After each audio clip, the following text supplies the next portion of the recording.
नमस्कार मित्रांनो, मी किरण. काल नोव्हेंबर महिन्याची 1 तारीख होती आणि आपल्या 11व्या शिवार फेरीचं नियोजन देखील होतं.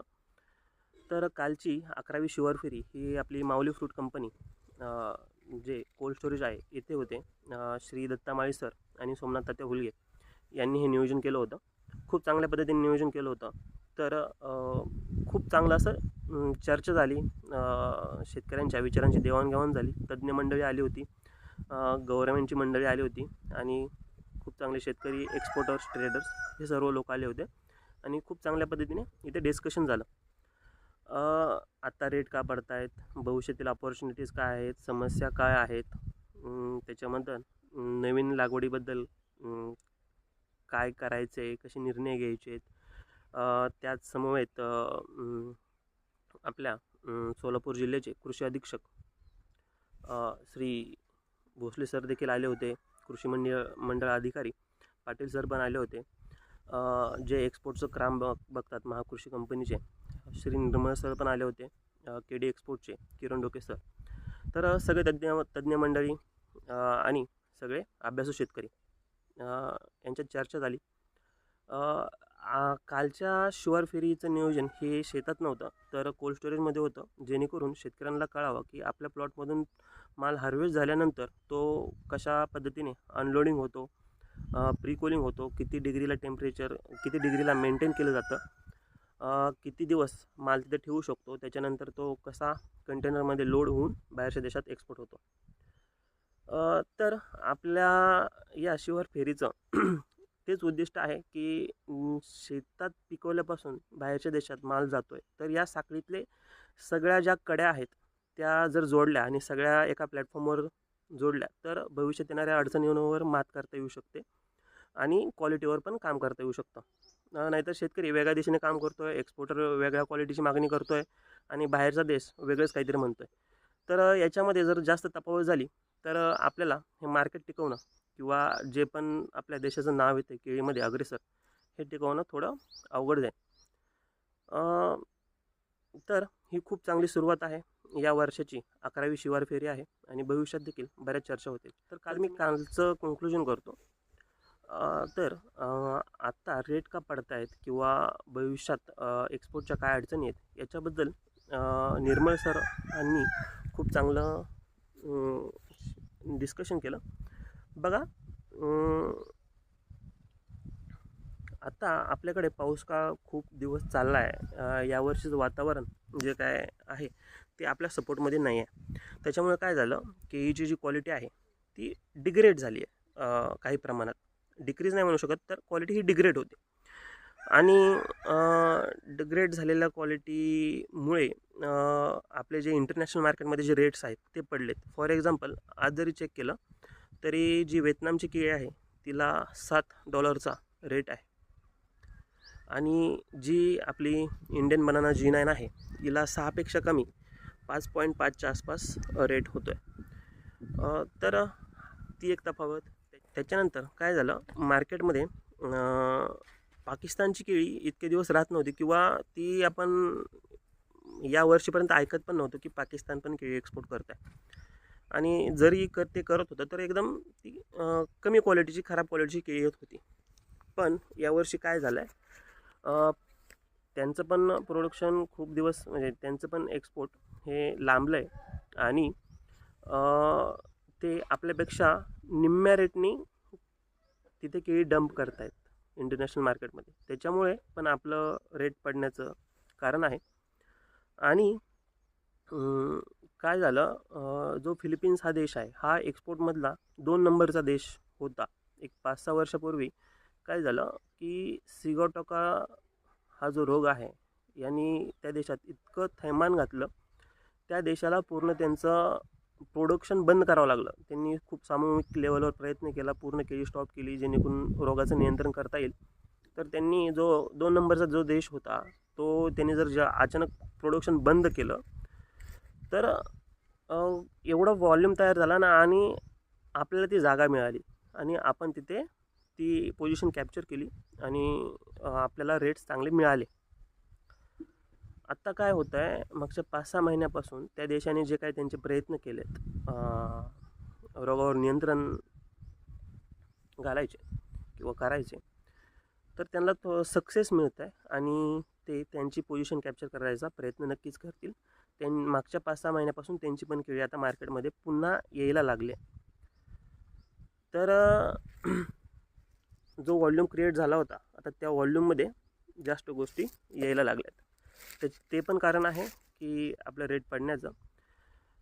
तर आपल्याला काय करावं लागणार आहे, आपण जे पण Iran, Iraq, Saudi Arabia, Dubai, middle east कंट्रीजमध्ये केळी जी आपण पाठवत होतो,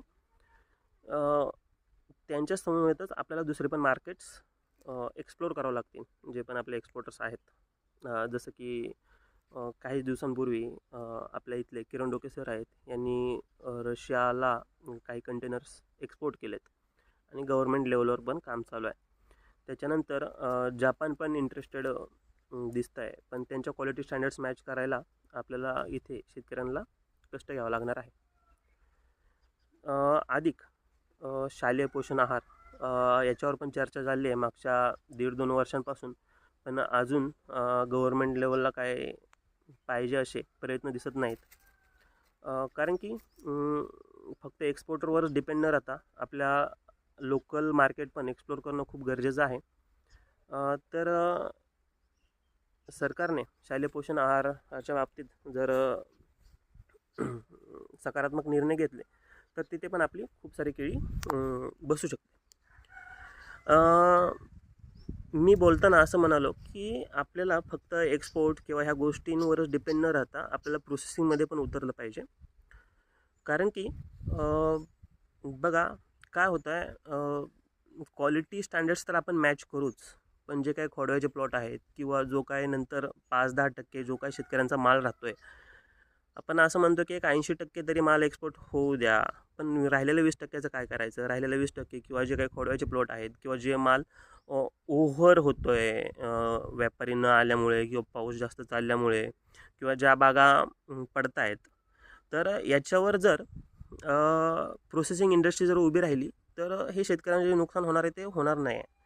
बघा आता जे प्लॉट एक्सपोर्टला बसत नाहीत त्यांचा पण म्हणजे एक 17-18-20च्या वर रेट हा एका मालाचा, आणि जो बॉक्समध्ये पॅक होतच नाही आहे तो खूप सुपर क्वालिटी आहे पण थोडा त्याची कॅलरी ओव्हर कॅलरीचं झाला आहे, म्हणजे माल सुपर पण थोडा मोठा झाला आहे, किंवा जो प्रीमॅच्युअर माल आहे किंवा जो पावसात नुकसान झालं आणि झाडं पडलेत, तर या मालाचं प्रोसेसिंगमध्ये हा जर एक्सपोर्टमध्ये बसत नाही, पण याची पण लायकी आहे 20 रुपये घ्यायची, पण हा माल जर शेतकऱ्यांना 3 रुपयांनी द्यावा लागतो आहे किंवा बागेतच तो सडून द्यावा लागतो आहे, मातीमोल होऊन जातो आहे, तर जर प्रोसेसिंग इंडस्ट्री उभी राहिली तर याच्यावर आपल्याला मात करता येऊ शकते आणि भविष्यात शेतकऱ्यांना खूप चांगले रेट्स देता येऊ शकतात.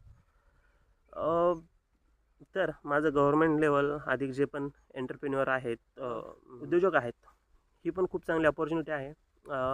एक्सपोर्ट आणि पुढे जाऊन लोकल मार्केट आणि प्रोसेसिंग इंडस्ट्री या गोष्टी जर हातात हात धरून जर चालल्या तर केळीचे खराब दिवस कधीच येणार नाहीत.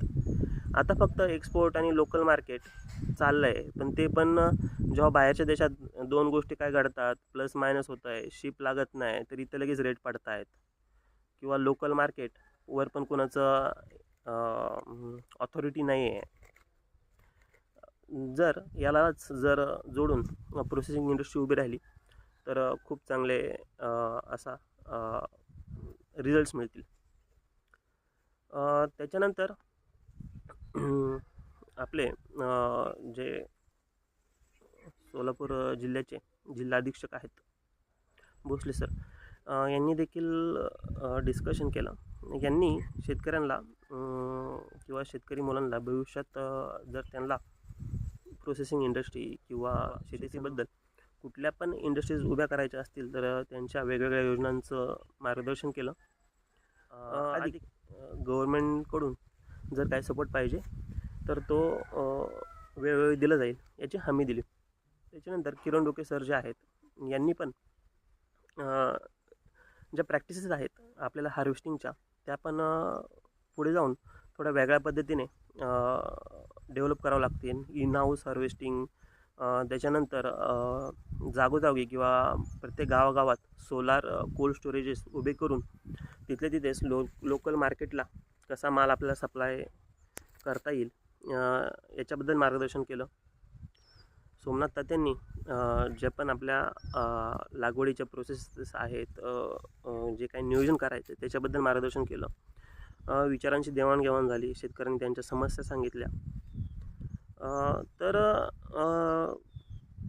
गाव लेवलला या पद्धतीचं डिस्कशन होतं आहे आणि जेव्हा 200, 300, 400, 500 असे शेतकरी वेगवेगळ्या शिवर फेरीला गोळा होत आहेत आणि भविष्यातील डिस्कशन किंवा इंटरनॅशनल मार्केटचा अभ्यास करत आहेत, ही खूप चांगली गोष्ट आहे. म्हणजे काल आम्हाला असं वाटलं की आम्ही कुठल्या तरी इंटरनॅशनल कॉन्फरन्सला जाऊन आलो आहे का काय, कारण की वेगवेगळ्या देशांचं आमचं तिथं डिस्कशन झालं, जसं की Ecuador, Philippines, Vietnam, Dubai, middle east countries, Iraq, Iran.